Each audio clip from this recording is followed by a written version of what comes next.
तो कैसे हैं? एग्जाम कॉर्नर पटना में स्वागत है। चलिए आज प्रतियोगिता दर्पण का सार संग्रह देखते हैं। पहला क्वेश्चन है इतिहास का। देखते हैं कि सीरिया का राजदूत डायमेकस किस मौर्य शासक के दरबार में आया था? तो वो आया था बिंदुसार के। किसके दरबार में आया था? बिंदुसार के।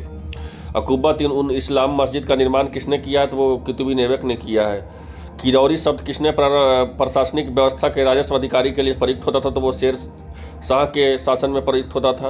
अकबर के शासनकाल में उपज का कितना प्रतिशत भू राजस्व के किसानों को लिया जाता था? तो 33.33%। सिकंदर लोदी ने एक नए नगर का स्थापना कब किया था? तो 1504 ईस्वी में किया था। और किस कृति को उसके फारसी अनुवादों के लिए रजमनामा शीर्षक दिया गया है? तो वो महाभारत के लिए। किस स्थान को 1661 ईस्वी में पुर्तगाल द्वारा दहेज के रूप में अंग्रेजों को दिया गया था? तो वो दिया गया था मुंबई। हिंदू विधवा पुनर्विवाह विवाह अधिनियम कब पारित हुआ? तो 25 जुलाई 1856। किसने भारत के बैप्टिस्ट मिशनरियों के गतिविधियों के विनाशक माना जाता है? तो बेलेजली। नारायण के साथ विष्णु के तात्पर्य का प्रयोग लोग क्या प्राप्त होता है? तो बौधायन धर्मसूत्र के। अब चलिए देखते हैं राष्ट्रीय स्वतंत्रता आंदोलन 1947 में भारत विभाजन के बाद किसने संयुक्त रक्षा समिति, जिसमें सैनिकों, कर्मचारियों और हथियारों और युद्ध सामग्रियों के विभाजन की जिम्मेदारी सौंपी थी? वह अध्यक्ष कौन थे? तो वो अध्यक्ष थे रेडक्लिफ। जो भारत और पाकिस्तान का बॉर्डर का भी नाम है। सुभाष चंद्र बोस ने स्वाधीन भारत की अस्थायी सरकार के गठन कब की थी? तो 21 अक्टूबर 1943 में।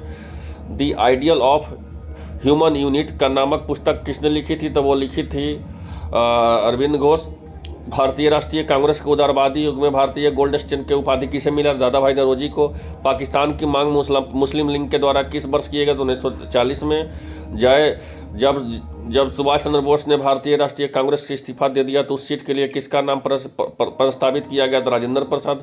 भारतीय स्वाधीनता विधेयक को राजकीय स्वीकृत किया गया 18 जुलाई 1947। कि भारतीय विश्वविद्यालय अधिनियम कब पारित हुआ? तो 1904 में हुआ। ठीक है ना। चलिए नेक्स्ट देखते हैं।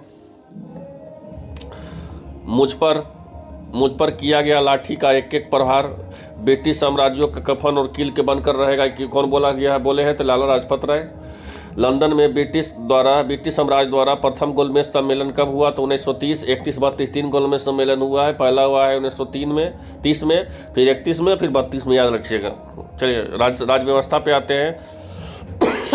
लोकायुक्त लोकसभा की अस्थायी अध्यक्ष प्रोटेम स्पीकर किसके द्वारा नियुक्त किया जाता है? तो प्रोटेम स्पीकर जो राष्ट्रपति द्वारा नियुक्त किया जाता है।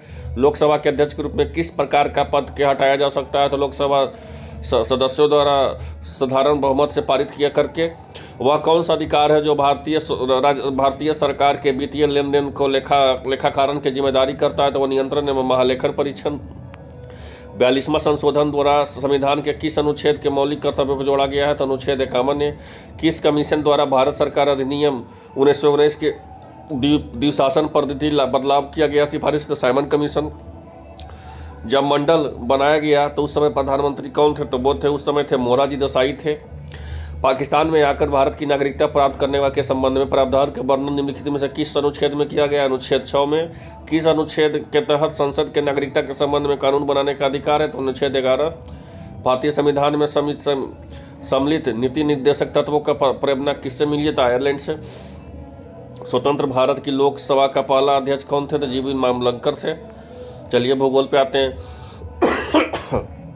अमरावती, भवानी, चिनार, हेमावती आदि जो है किसकी सहायक नदी है? तो वो कावेरी का है। भारत के स्थलीय सीमा लगभग 15,200 किलोमीटर है। भारत की सबसे लंबी स्थलीय सीमा किसके साथ? बांग्लादेश के साथ है।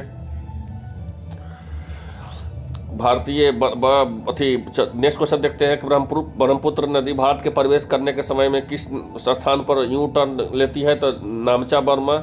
किस पर लेती है? तो नामचा बर्मा। नेक्स्ट है सोन पानी लघु जल विद्युत परियोजना किस राज्य में स्थित है? तो वो मेघालय में।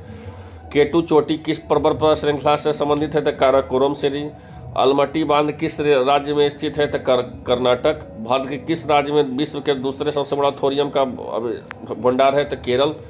भू राजस्व रेखा के निकट किस तट के वन पाए जाते हैं? तो उष्णकटिबंधीय। पारिस्थितिकी संतुलन बनाए रखने के लिए भारत में वन को कितना प्रतिशत होना चाहिए? 33.33%।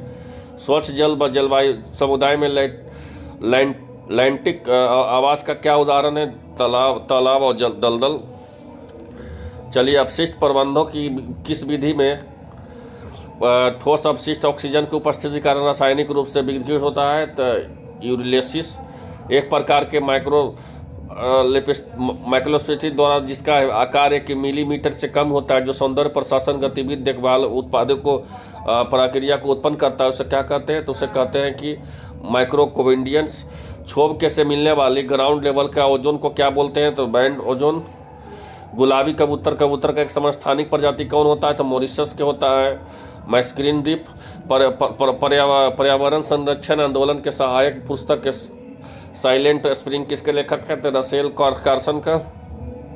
राष्ट्रीय चंबल वन वायु अभ्यारण्य किस 3 पड़ोसी से है? तो राजस्थान, मध्य प्रदेश और उत्तर प्रदेश। केंद्रीय प्रदूषण नियंत्रण बोर्ड द्वारा आवासीय क्षेत्रों में अधिकतर ध्वनि सीमा कितनी हो सकती है? तो 55 डेसिबल। ओजोन परत संरक्षण के लिए पहला सम्मेलन 1985 के ऑस्ट्रिया के संबंध किसका वियना में हुआ है? तो 1988 में। पिल्लमकुलम वन्यजीव अभ्यारण्य कहा था? केरल। अपने प्रदूषक के कारण कौन सी जैविक मरुस्थल कहलाती है? दामोदर। किस दर पर, नेक्स्ट क्वेश्चन है, किस दर पर भारतीय रिजर्व बैंक वाणिज्य बैंकों के एक्सचेंज के बिलों को छूट देता है? जो निम्नलिखित होती है, तो वो होता है बैंक दर पे होता है। भारत में 1000, 5000 और 10,000 के नोट की आज़ादी के बाद दोबारा कब शुरू किया गया? तो 1954 में। चलिए, नेक्स्ट क्वेश्चन देखते हैं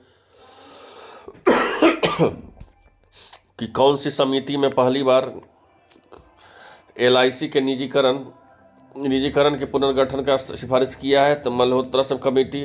प्रतिकारी शुल्क किस पर लगाया जाता है? तो आयातित वस्तु कर। किस वर्ष भारत के एक अधिनियम पारित किया गया जो राष्ट्रीय सामाजिक सुरक्षा बोर्ड तथा राज्य सामाजिक सुरक्षा बोर्डों को संविधान के लिए प्रदान किया गया है? तो 2008 के।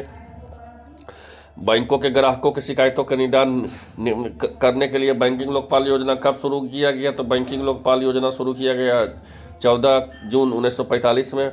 भारत में क्षेत्रीय ग्रामीण बैंकों की कार्य कब शुरू किया? तो 1975 में। औद्योगिक क्षेत्र में दीर्घकालीन वित्त आवश्यकताओं को पूरा करने के लिए देश का पहला वित्तीय संस्थान कौन सी होता है? IFCI का मतलब क्या होता है? Industrial finance corporation of India. भारतीय औद्योगिक वित्त निगम, माफ कीजिएगा। डॉक्टर RK हजारी समिति किससे संबंधित है? तो औद्योगिक लाइसेंसिंग का। भारत की पहली औद्योगिक नीति कब पारित हुआ? तो 6 अप्रैल 1948 को। चलिए, भारतीय सामान्य विज्ञान देखते हैं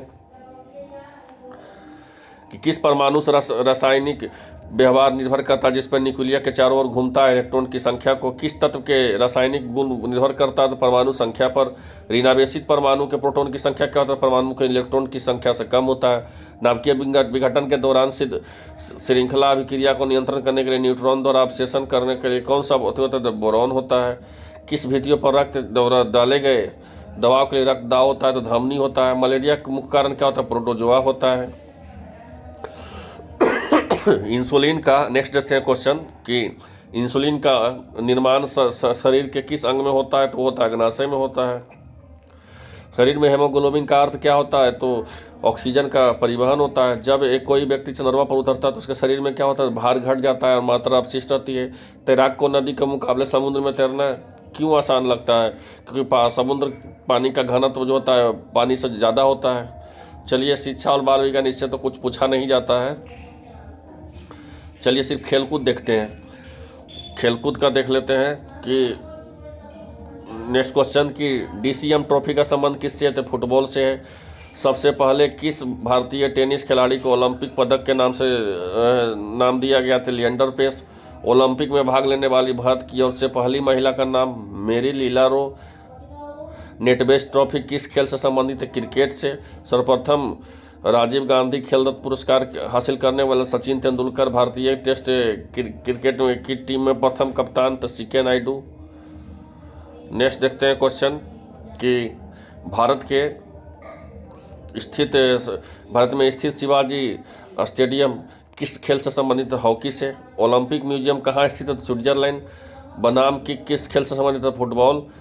ब्रूस लाई का संबंध क्या? निशानेबाजी। तो ये था तो महत्वपूर्ण 100 सार संग्रह का प्रश्न, इसे आप एक बार देख लीजिएगा, आगामी एग्जाम में आपके लिए बहुत ज़्यादा इंपॉर्टेंट होगा ये, ठीक है, बहुत ज़्यादा इंपॉर्टेंट होगा। चलिए मिलते हैं नेक्स्ट वीडियो में, धन्यवाद।